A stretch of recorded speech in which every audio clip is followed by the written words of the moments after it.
तिथनं मला घ्यायला आली. आता आम्ही निघालो आहेत आरतीच्या घरी. खूप 1.5 वर्षानंतर आम्ही भेटलो होतो. पुढे आम्हाला आरती पण जॉईन होणार होती. आता आम्ही निघालो आहोत कॅफेमध्ये. आता इथे आरतीसुद्धा पोचलेली आहे. मस्तच. फायनली आम्ही कॅफेमध्ये पोचलो. वाईब्स तर ऑलरेडी मस्तच होत्या. कॉलेजच्या मैत्रिणी 1.5 वर्षानंतर भेटतात म्हणल्यावर काय गप्पांची मैफिल काय संपता हॅपी बर्थडे टू.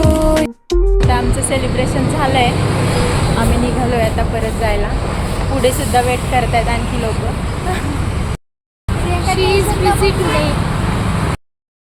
फ्रेंडसोबत गप्पा म्हणजे प्युअर हॅपीनेस, हो ना. छान आमची भेट झाली. गप्पा चालू होत्या. खूप छान वाटलं. तुम्हाला कसा वाटला माझा व्लॉग नक्की सांगा. Bye bye.